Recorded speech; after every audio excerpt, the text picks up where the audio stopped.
Debussy's wide-ranging cultural interests can lead us into all sorts of fascinating tangential discoveries.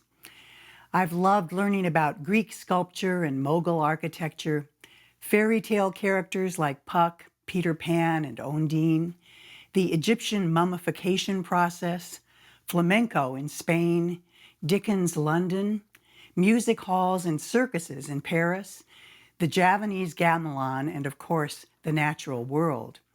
These are all subjects that were turned into music by Debussy.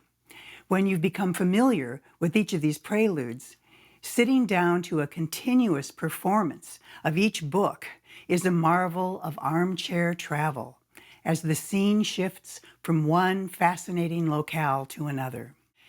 As a musician, Debussy was a facile and imaginative improviser. He reported that he had to discipline himself to avoid getting carried away by some new idea, wasting time and telling himself useless stories.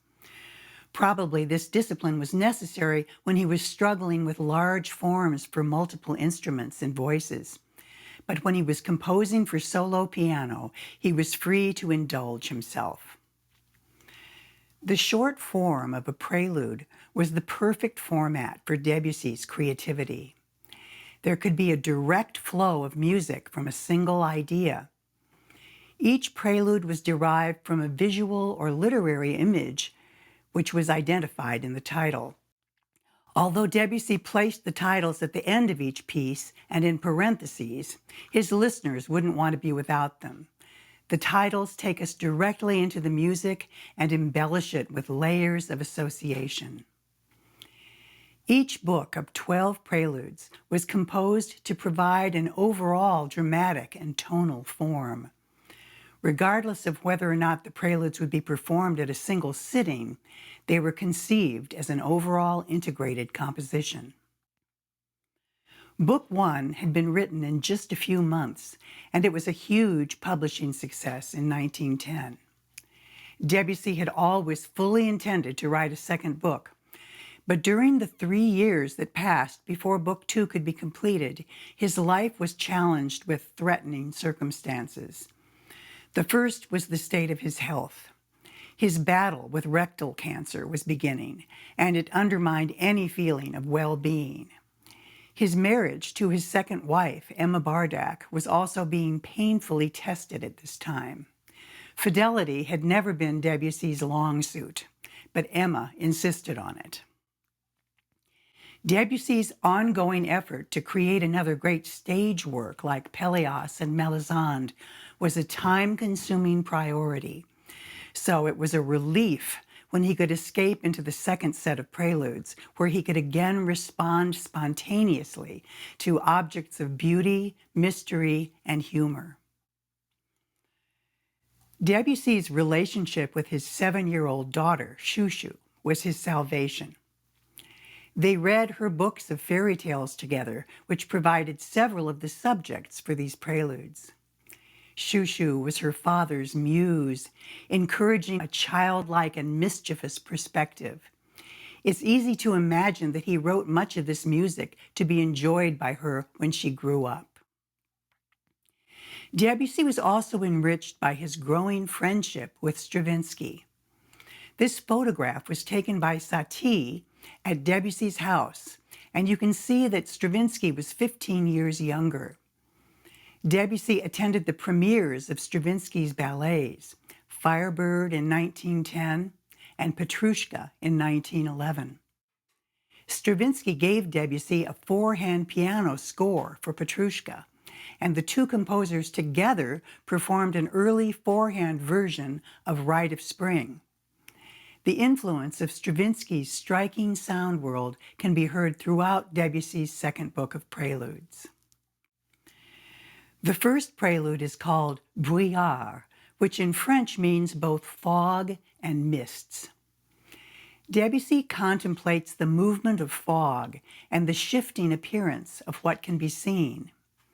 Maybe this turner will help you to visualize what I'm describing. The piece opens with mysterious, shadowy mists created musically by flowing chords in C major washed with swirls of D-flat major. The tonality is a blurred fusion of C major and D-flat major, a half tone apart. As Debussy's banks of mist and fog are blown about, solid shapes occasionally become visible. The fog clears momentarily to reveal a mysterious form described by stark octaves. Later, a sudden break in the clouds reveals a distant panorama which disappears when the obscuring mists return. The effects of indistinctness and shimmery haze were valued by both Impressionist painters and Symbolist artists. They shared a fascination with surface effects and dreamlike images. The American painter James Whistler was living in Paris at this time, and he and Debussy were friends, sharing artistic values and theories. As we listen to Mists, we'll look at a few of Whistler's paintings, which were much admired by Debussy.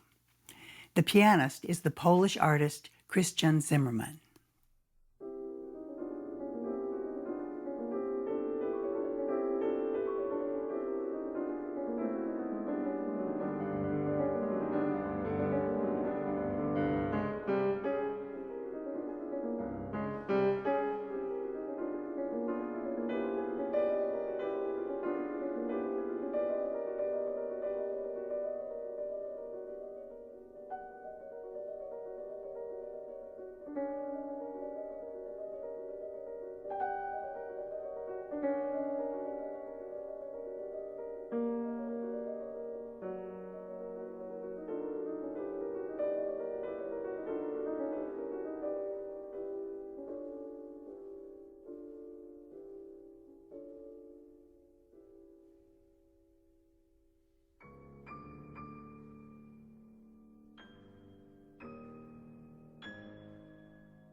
In the fall of 1911, Debussy failed to attend a concert he was supposed to review.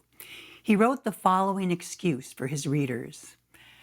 I lingered too long in the autumn-filled landscape outside Paris, bound by the spell of ancient forests. Leaves fell from the agonized trees as the solitary sun sank into rest. This experience led to the second prelude, one of Debussy's most sorrowful pieces.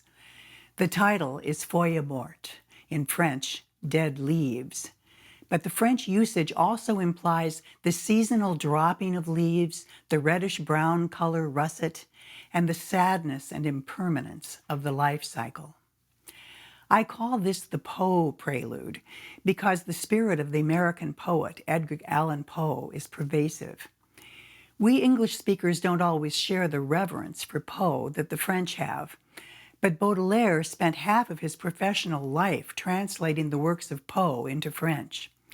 Mallarmé declared himself Poe's disciple.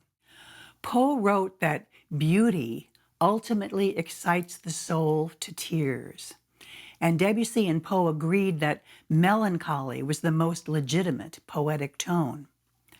While Debussy was writing Book 2 of the Preludes, he was deeply engrossed in setting to music Poe's short story, The Fall of the House of Usher.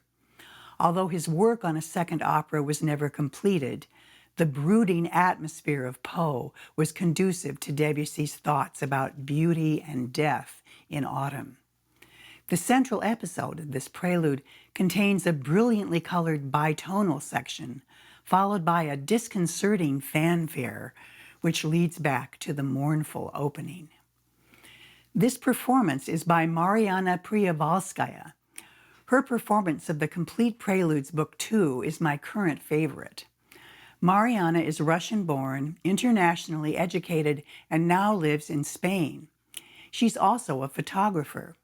Very recently, I discovered that she'd added her own photographs of dead leaves to her earlier recording.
After the introspective mood of the first two preludes, Debussy opens the third with a powerful gesture announcing our arrival in Spain.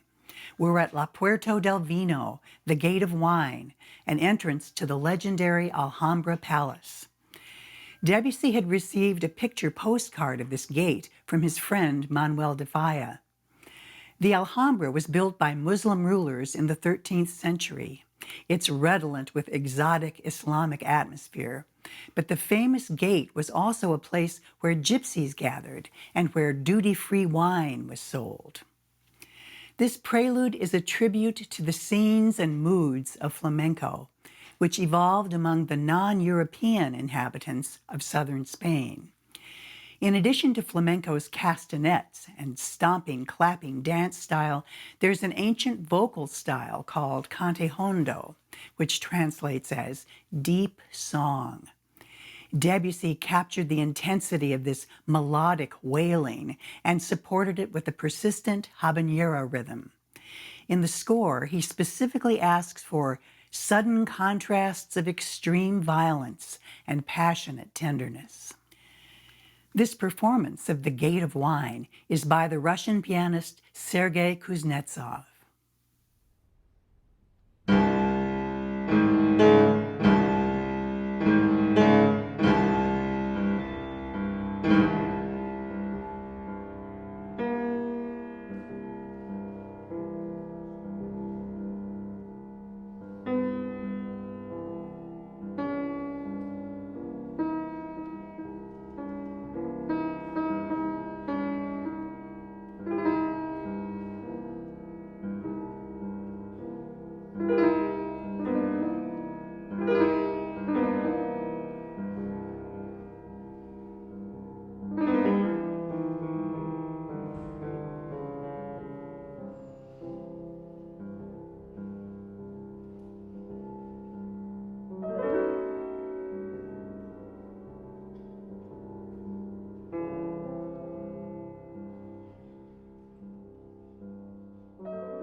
For Christmas in 1911, Debussy's daughter Shushu received the book Peter Pan in Kensington Gardens by J.M. Barrie, with illustrations by Arthur Rackham. Debussy and Rackham never met, but they were often drawn to the same subject matter. Both artists were inspired by characters and settings from Midsummer Night's Dream, The Legend of Ondine, The Fall of the House of Usher, and Peter Pan. Debussy had been interested in Barrie's tale about Peter Pan long before Rackham illustrated it. It was the story of a little boy who gains entrance to the Fairies' nocturnal kingdom in London's Kensington Gardens. Debussy knew the story well and no doubt identified with Peter Pan's quandary about having to give up a secure domestic life in order to remain in an enchanted realm. One of Rackham's most charming illustrations for Peter Pan is titled, "The Fairies Are Exquisite Dancers." Debussy used this title for his fourth prelude. You can see the fairy dancing on a cobweb, while a grasshopper plays the clarinet and a spider plays the double bass. Debussy enhances the descriptions of Barrie and Rackham with his own musical representation of the movements and the temperament of fairies. Trills, tremolos, and imaginative figurations in the high range of the piano describe their ethereal movements. We hear the fairies' emotional volatility as they dance in response to their constantly changing feelings. According to Barrie, they waltz till they fall down in exhaustion and need to be revived by wallflower juice or cowslip wine. A famous Brahms waltz is just one of the many musical fragments to be heard at this outdoor fairies' ball. You're going to hear a live performance by the Russian pianist Ilya Eaton, who now lives in New York. But we couldn't resist showing you more of these Rackham images.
This next prelude transports us to a scene of wild heather, pine trees, and the sea. From the first phrase, Debussy creates a sense of utter happiness and fulfillment. The title, Bruyère, indicates a heath or a moor, as well as the heathers that grow on it.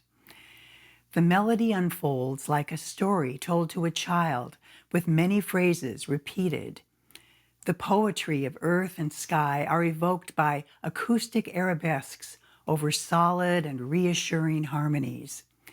We're reminded that Debussy regarded oneness with nature as the pinnacle of musical art.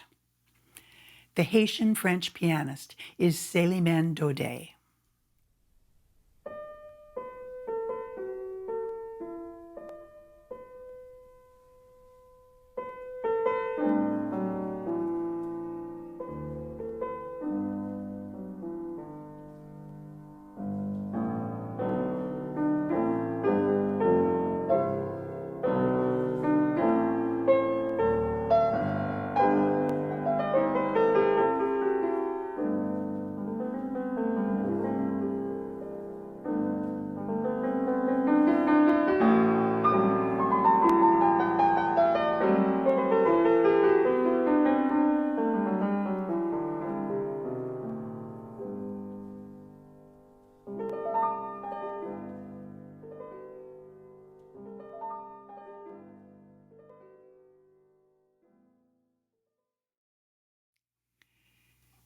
In all of Debussy's work, there's only one portrait of a historic human being, the famous American clown, Edward Lavine. Today, it's hard for us to imagine the fascination that clowns once provided for their live audiences. Debussy went out of his way to see and to meet the most famous clowns that performed in Paris. He was so enthusiastic about Lavine's performances that he considered writing some background music for it. In the end, Debussy devoted his sixth prelude to a musical description of General Lavine's on-stage antics.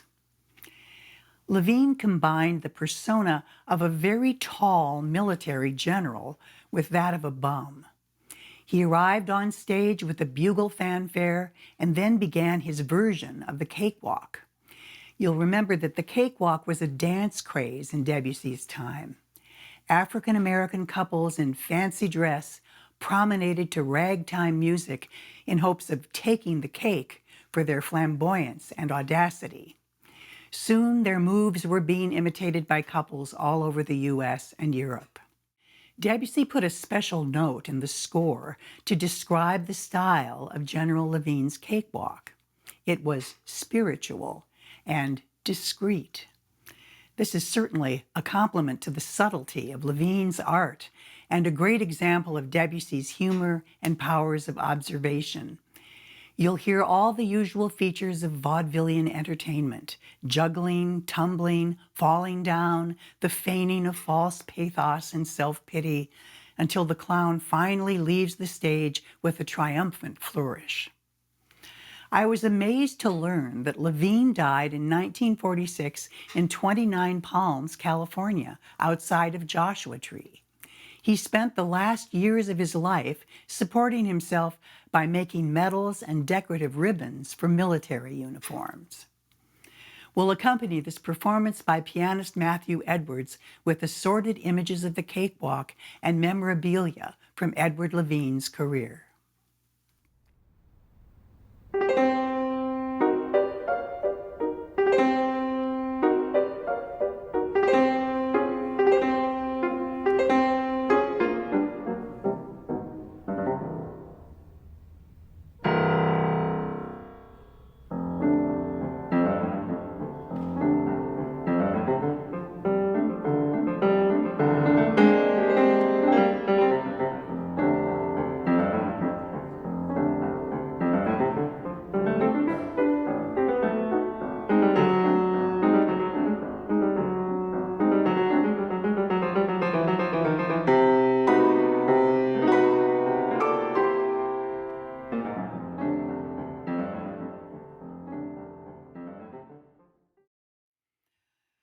We've now completed the first half of Debussy's Preludes, Book 2. I hope you'll join me next time when Debussy will take us on a journey to an abandoned Mughal palace in India and dazzle us with a fantastic display of fireworks.